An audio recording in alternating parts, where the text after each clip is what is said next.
Pertama, sebenarnya saya cukup kaget. Hal.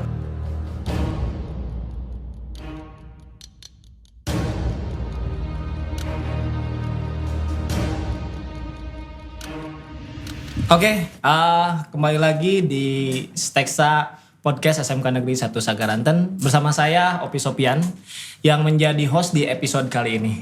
Dan bintang tamunya ini kita kedatangan tamu spesial. Spesial banget. Karena kita kedatangan tamu dari mungkin nanti kita kenalan aja langsung ya. Yuk, kita kenalan saja ke bintang tamu kita. Selamat datang, Pak. Ya, selamat datang saya ke sini gitu ya. Di Ujung Sumping di SMK Negeri 1 Sagaranten. Bagaimana Pak perjalanannya tadi Pak dari sana ke sini? Lumayan sedikit bolak-belok ya, sedikit pusing sebenarnya, tapi nggak apa-apa. Iya. Karena memang itu udah tugas dan tanggung jawab saya untuk bisa hadir di tempat ini. Iya. Juga untuk ya silaturahmi yang paling penting. Betul, itu yang penting. betul. Yang paling penting. Ya, kita sangat terhormat sekali Pak kedatangan Bapak dari KCD 5 dan rombongan ke sini gitu ya. Udah luar biasa sekali. Nah, tapi Pak ini ngomong-ngomong kita belum kenalan dulu. Boleh mungkin Pak kita kenalan? Boleh perkenalkan ya, mungkin nama saya Lima Fodiamar, SSTP. Saya sekarang saat ini menjabat sebagai kepala kantor cabang wilayah 5 yang betul. membawahi kota dan kabupaten Sukabumi Iya. untuk SMA, SMK dan SLB negeri kota kabupaten Sukabumi. Cukup luas, cukup menantang buat saya karena inilah hal yang baru buat saya dan baik lagi pada intinya saya ingin bisa silaturahmi dengan semua yang ada di unsur pendidikan yang ada di kota dan kabupaten Sukabumi ini. Oh iya betul. Gitu. Iya. Pak, kalau boleh ini Pak, Bapak itu sebelumnya kan menjabat sebagai analis kepegawaian di Dinas Pendidikan Provinsi Jawa Barat, betul Pak. Dan sebelumnya juga ini dari CV-nya yang saya lihat ini luar biasa sekali. Dan di usia muda Pak, ini aduh jadi motivasi buat saya dan juga mungkin buat teman-teman yang nonton episode kali ini. Ini luar biasa sekali Pak. Mungkin ada kiat-kiat terselubung dulu, ada kiat-kiat khusus gak nih sebelum kita maju ke pertanyaannya nih? Oh iya. Yang pertama mungkin ya perlu saya ceritakan di awal saya. Boleh Pak, silakan. Pertama kali mungkin saya kan karena kuliah saya di STPDN ya. Betul. Saya lulus tahun 2006. Iya. Kemudian setelah lulus tahun 2006 itu saya setahun itu menjadi protokol Kota Sukabumi. Oh, iya. Sempat menjadi protokol Kota Sukabumi. Kemudian mungkin nasib berkata lain saya dipanggil untuk tes menjadi ajudan Sekda Provinsi Jawa Barat. Oh, oke. Sampai tahun 2013. Kemudian saya pernah sempat di inspektorat juga. Kemudian 2013 saya menjadi staf di P3D. P3D itu Bapenda. Iya. Samsat lah. Kalau itu Samsat saya pernah menjadi bendahara, saya pernah menjadi operator SCPKD, pernah menjadi operator KTMDU. Kemudian kalau di Samsat saya semua layanan saya pernah coba itu mulai dari penetapan, pendaftaran, kemudian petugas fiskal dan lain-lain seperti itu. Iya. Kemudian 2017 saya diamanahi menjadi kepala seksi pendataan dan penetapan di Samsat Pelabuhan Ratu selama 4 tahun. Kemudian 2021 Februari saya ditarik menjadi Kasubag Kepegawaian Umum dan Kehumasan di Dinas Pendidikan Provinsi Jawa Barat. Dari 2021 berarti itu Pak? Iya, jadi sebelum analis itu alis saya Kasubag dulu. Karena adanya reformasi birokrasi, kemudian jabatan saya itu dihilangkan menjadi jabatan fungsional. Jadi menjadi analis kepegawaian ahli muda. Dan mungkin nasibnya berkata lain, saya ditunjuk oleh pimpinan untuk menjadi kepala cabang Dinas Wilayah 5. Seperti itu. Untuk kiat-kiatnya. Nah ini yang seru nih. Kiat-kiatnya. Saya selalu memberikan yang terbaik. Dimanapun kita bertugas. Apapun itu alasannya, apapun itu tempatnya. Orang bilang ada lahan basah, lahan kering. Menurut saya mau kering, mau basah, tetap tunjukkan yang terbaik. Yang kalau untuk mungkin bisa berlaku buat semua juga, tapi ini khusus buat saya. Saya bilang selalu begini. Walk in silence. Work in silence. Ya. And let the result make the noise. Oh, Ya. keren Pak itu Pak. Jadi kita kerja aja udah. Iya betul. Biar nanti hasilnya yang ngomongnya. akan bicara gitu yang hasilnya. Jadi kita tidak perlu tunjuk-tunjuk lah gitu yang wah gimana. Yang penting kita bekerja dengan baik. Iya betul. Terus juga saya banyak ya sedikit banyak ingin membahagiakan orang, menebarkan kebermanfaatan terhadap yang orang-orang yang berhubungan dengan pekerjaan saya Iya. dengan cara memangkas birokrasi, tapi dengan parameter terukur ya Iya. tentunya, sehingga orang-orang yang saya layani itu mendapatkan hasil yang sangat maksimal. Seperti itu kira-kira. Iya. Oke. Wah luar biasa sekali nih kiat-kiatnya yang bisa ditiru nih untuk para pendengar di podcast kali ini Pak. Ya Pak, kita kembali ke pertanyaan Pak Oke, ya. ya. Ini Bapak kan bukan dilantik mungkin ditunjuk itu mulai bulan September mungkin Pak. Ya, tanggal 1. Tanggal 1 September. Itu sudah mulai bertugas berarti Pak. Pertama karena pelantikan itu pada sore hari, saya menjadi sampai malam. Iya. Jadi saya mulai running itu hari Seninnya. Iya, Berarti tanggal 4 ya, tanggal 4. Ya saya mulai running langsung lari itu langsung dimulai lari. tanggal 4. Nah, begini Pak, ini kan sebagai kepala KCD itu hal yang baru mungkin buat Bapak nih. Iya. Nah, mungkin ada kendala-kendala atau apa Pak untuk di jabatan yang sekarang Bapak pegang begitu Pak? Sebenarnya kendala itu dimanapun itu kita bertugas hanya komunikasi saja menurut saya. Iya. Karena ketika kita tidak ada perbedaan di situ, berarti di situ tidak ada komunikasi. Oh iya betul. Selama kita ada komunikasi, saya harap tidak ada. Saya pikir tidak ada perbedaan ya. Sebenarnya yang saya rasakan ketika saya masih Kasubag analis terjadi permasalahan karena memang saya memegang Jawa Barat kepegawaian. Waktu itu. Ya itu alhamdulillah ya kalau dengan komunikasi itu lancar saya seperti itu ya kira-kira seperti itu. Kita komunikasikan saja. Ya kalau di dalam dunia pendidikan ini sendiri itu Bapak mungkin baru apa sudah pernah sebelumnya Pak di dunia pendidikan khususnya? Ya ini adalah suatu hal yang sangat baru buat saya. Baru berarti. Sangat baru. Tapi dengan saya pertama memang saya untungnya ada basic di kepegawaian ya. Karena saya waktu di Rajiman ya di distrik sana. Jadi setidaknya saya walaupun tidak langsung mengenai masalah ini pendidikan, tapi kan saya mengurusi masalah SDM-nya. Oh iya benar. Dan saya berpikir begini, ketika pendidikan itu akan berhasil, bila mana SDM-nya itu juga harus paripurna menurut saya seperti itu. Oh iya. Paripurna itu dalam hal pertama kejelasan dia karirnya, jenjang karirnya harus kita jelaskan. Kita permudah, misalkan dia kenaikan gaji berkalanya kita permudah. Kenaikan pangkatnya harus jelas seperti apa. Kemudian bagi yang punya tugas kita harus percepat SK pensiunnya dan lain-lain seperti itulah. Kira-kira sudah jelas seperti itu. Sudah jelas. Jadi terus dari situ kita beranjak ke baik lagi masalah perut ya. Nah, itulah kesejahteraan. Masalah perut Pak untuk itu menurut saya sangat penting. Betul. Kesejahteraan.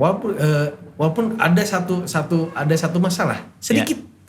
Itu adanya dari kesejahteraan itu ada yang harus dipenuhi dulu. Kalau dalam segi teknisnya seperti pengisian TRK dan KIMOB dan lain-lain seperti itulah. Seperti itu. Iya. Oh itu mungkin ya jadi ini kan Bapak baru sampai bulan ini tuh baru 3 bulan menjabat jalan gitu Pak ya? Apa? Saya sampai September, hari Oktober, ini November. sekarang 1 bulan 23 hari. 1 bulan 23 hari. Ya. Tapi Bapak sudah safari ininya kemana-mana tuh ya? Alhamdulillah. Luar biasa. Jadi namanya kebetulan. Saya pernah di Samsat Pelabuhan Ratu jadi saya tahu letak-letaknya, titik-titiknya saya tahu. Iya. Jadi jalan-jalan mana saja yang saya harus capai dan saya pernah melakukan sosialisasi pajak setiap sekolah-sekolah saya pernah. Ke sekolah-sekolah. Jadi saya pernah. Jadi memang tidak asing dengan dunia pendidikan menyambung tadi pertanyaan. Dan saya menyenangkan gitu. Buat saya dunia pendidikan itu menyenangkan. Betul. Ya terlebih lagi kan usia Bapak yang masih produktif dan cukup muda lah dengan jabatan seperti ini pasti larinya kencang banget. Ya. Baik Pak, begini Pak, sebagai Kepala KCD Wilayah 5 Pak saat ini, ada nggak sih Pak harapannya gitu Pak untuk KCD Wilayah 5 ini yang membawahi banyak sekali sekolah-sekolah dan segala macamnya nih, ada nggak sih Pak harapannya gitu yang membuat Bapak nih ini harus kita maju bareng gitu apa gimana gitu kira-kira Pak? Harapan saya sih orangnya saya tidak pengen instan. Saya pengennya itu terjadi dan sustainable. Ketika saya tidak ada di sini lagi, itu harus bisa dilanjutkan tanpa harus merubah kebijakan. Itu saya ingin menjalin rasa kekompakan tiap antar sekolah, baik negeri maupun swasta. Karena saya tidak melihat itu negeri atau swasta. Yang penting outputnya mencerdaskan anak bangsa. Bedanya yang satu punya pemerintah, yang satu punya private, punya swasta. Seperti itu aja sih bedanya. Jadi itu perbedaan kecil ya, jangan terlalu diinikan. Tapi pada intinya outputnya, ya kita bekerja bareng, kompak antara negeri dan swasta. Kemudian saya ingin ada cita-cita ingin ada membangun sekolah juga, di mana yang sekolah-sekolah di kecamatan-kecamatan yang belum ada sekolah gitu lah. Jadi tidak sampai anak itu sampai putus sekolah, seperti itu. Ada rencana dekatnya Pak, dalam waktu dekat gitu Pak untuk ini? Yang waktu dekat itu alhamdulillah kita di daerah Pabuaran kan belum ada sekolah. Jadi ada sekolah swasta di sana yang berniat menegrikan sekolahnya. Itu luasnya hampir 1,2 hektar. Jadi cukup untuk sekolah SMA mungkin ya sepertinya.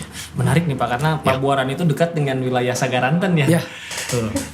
Karena kalau kita melihat ya kasihan Pabuaran. Nanti kalau misal musim PPDB itu kan, jadi nanti Pabuaran ke sini. Betul. Banyak juga orang Sagaranten yang ke sini. Ada ke Purabaya, ke sana lari ke Jampang Tengah atau di sana juga ada wilayah Jampang Tengah. Jadi mereka kejepit kesian. Jadi harus ada sekolah negeri di sana, seperti itulah. Berarti itu target jangka dekat jangka dekat. Dan satu lagi di Bantar Gadung. Bantar Gadung kita menunggu ada hibah dari perkebunan, insya Allah kalau tidak ada halangan mungkin di tahun depan ya untuk alih status tanahnya. Jadi kita bisa penegriannya di tahun 2025. Yang itu ya. Untuk di Warung Kiara. Tapi untuk yang di Pabuaran kita sudah proses mungkin di tahun besok kita akan tahun 2024 kita penegrian. Sebentar lagi dong ya Pak. Sebentar lagi soalnya. Doakan. Kita doakan saja ya pemirsa semuanya, semoga yang menjadi target jangka pendek dari KCD Wilayah 5 ini bisa cepat terrealisasi dan berjalan dengan lancar begitu ya. Baik Pak, kalau begini Pak, Bapak tadi jam 10-an ke sini ya, sampai sini jam sekitar 10. Yang nyampe sampai jam 10-an. Dari sana mungkin jam 8 Pak ya. Jam 8. Kesan pertama waktu Bapak berkunjung ke sekolah ini gimana tuh Pak? Kita pengen tahu nih sarana prasarananya, terus kemudian mungkin tadi selayang pandang ada program-program, terus apa coba bisa diberikan ininya kesannya Pak gitu. Pertama sebenarnya saya cukup kaget. Kaget. Kenapa tuh Pak? Kaget tuh kita melihat daerah Sagaranten. Itu hampir ke selatan ya, pertengahan menuju selatan. Tapi hampir mumpuni, menurut saya cukup bagus. Karena saya sering ke sekolah-sekolah yang se-Jawa Barat ya. Rata-rata yang di pertengahan itu jarang ada yang selengkap ini. Saya baru melihat sekolah yang di pertengahan itu selengkap ini. Walaupun saya tidak dipungkiri tadi ada Pak Awan yang sebelumnya di PLT di sini betul. Membutuhkan beberapa ruang kelas. Dan saya paham harus segera mungkin untuk membangun ruang kelas baru. Karena di tahun sekarang itu Pak memang ada peningkatan jumlah PPDB-nya sebetulnya. Betul. Wah, luar biasa ya. Berarti ini tergolong bagus ya, lengkap berarti di sekolah ya. Sangat bagus, baik menurut saya. Dan jarang sekali loh orang sekolah itu yang ada yang podcast seperti ini, jarang. Mungkin pemirsa tuh. Jarang. Makanya tuh. Saya akui ini jarang karena saya hafal sendiri karena saya sering keliling keliling sekolah se-Jawa Barat. Iya. Jarang. Banyaknya nonton di kota. Iya. Gitu. Jumlah siswa di kita itu Pak, ini untuk informasi saja, di PPDB sekarang itu kan sekitar 437 yang daftar. Kemudian kalau ditotalkan itu ada sekitar 1.119 siswa, alhamdulillah. Mungkin tahun depan kalau misalkan sarannya udah masuk nih, udah tambah lagi, kita tambah lagi. Ya tentunya kalau misalkan masyarakatnya masih percaya dengan sekolah ini.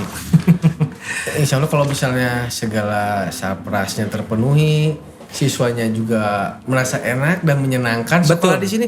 Yang penting sekarang kan sekolah itu menyenangkan, fun untuk learning di sini gitu. Jadi nggak ada alasan untuk sekolah ini tidak akan menjadi sekolah favorit daerah sini kan, seperti itu ya kira-kira ya. Ya Pak, menarik nih, cukup menarik. Iya. Pak, ini ada pertanyaan dari rekan-rekan terkait dengan penempatan P3K Pak. Oke. Terkait dengan penempatan P3K yang ada berita bahwa ini ditempatkan oleh KCD. Kaitannya begini Pak, ada guru di sini yang sudah P1, mungkin seperti itu merasa khawatir, bukan takutnya ya, ketika di sekolah ini misalkan belum ada formasi, kemudian ditempatkan di tempat yang sejauh gitu, yaitu menjadi kekhawatiran mungkin dari rekan-rekan guru. Apakah betul mungkin penempatan P3K itu oleh KCD dan seperti apa sih sebenarnya gitu, ini biar jadi nggak pertanyaan-pertanyaan dari rekan-rekan guru mungkin Pak gitu. Jadi ini cukup seru ya.